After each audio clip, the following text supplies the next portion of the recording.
the name of Razorback on it, originally the truck was called Bush Bandit. I put Razorback on it because people were saying, oh, looks like something out of Mad Max, looks like something out of Razorback the movie. Thought, well, I chase pigs, so I'll call it Razorback. Well, chasing pigs and that, have done all my life. My father chased pigs, and I used to have a Hilux before this one, but out in the rough country out west, it's just too rough, and sheared engine mounts and all sorts of stuff off, so I needed something stronger, heavier to take the rough ground, so then I bought this. So, and then, yeah, I've chased pigs in it for, 21 years in it.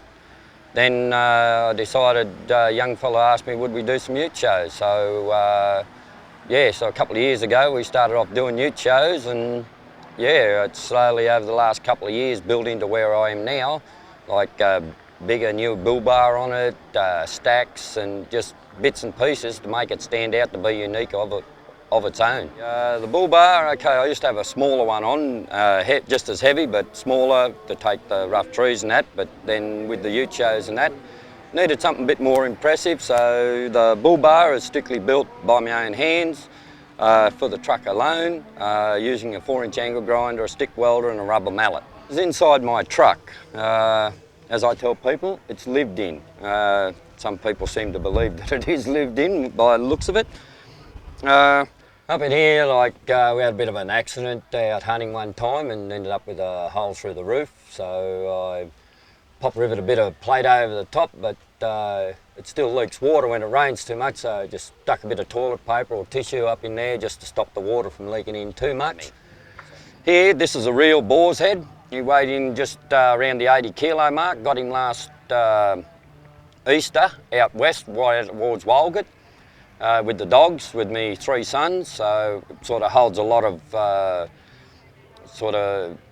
good times there that the boys and I been together. And when I was down at Danny, someone sort of took a liking to one of me tusks as a souvenir, so yeah, we got a shotgun belt over there that I use mainly solids and SGs for, like, if you get into a big mob, like the farmers like you to kill them out as many as you can possibly get. So not only use the dogs, but we do carry guns to make sure we try and get as many as we can in such a short time.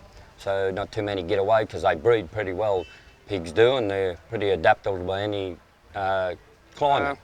I support Macca's. Like we go to Macca's, the friends and I, every Friday night we meet up. So beats going to the pub, that's for sure. It's cheaper too. So we just join up and talk about vehicles, new stuff we're going to do, ute shows we're going to and that. So yeah, we have a lot of fun with that.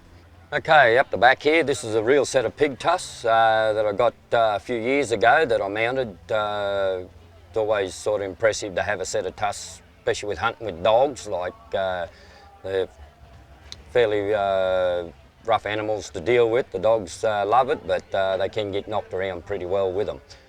Yeah, just shifting a bit of rubbish around and sort of just take a bit out. But yeah, I've got a ute show later on, and yeah, it is one of the #1 ferals in the state. So therefore, I can't clean it too much. Otherwise, yeah, it loses its appeal of being one of the #1 ferals. At the back here, now these set of balls, like, I never bought them. A lady in Queensland gave me those to go with my truck.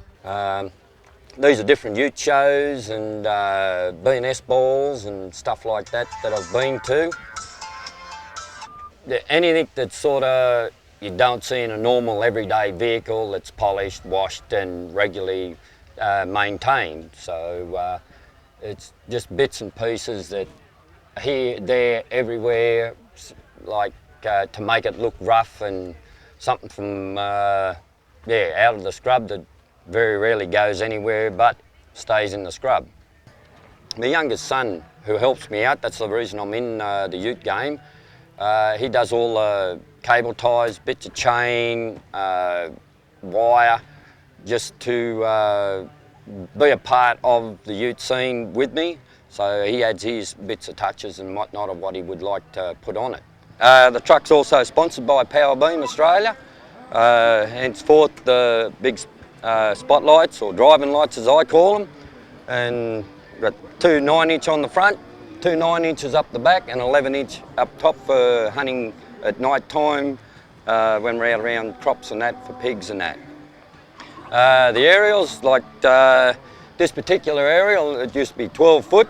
I cut it down to match the other one, which is actually a fishing rod that I cut down for my first aerial because they are fairly dear. They're like 260, 280 bucks each. So to start off, well, I just cut down a fishing rod. So it works really well. A lot of people come up and go, "Oh, that's a fishing rod." Yeah, it is. Oh, righty-ho then. When I go out hunting, I clean all the cans and that out of it, and that's where the pigs go until we're ready to kill them.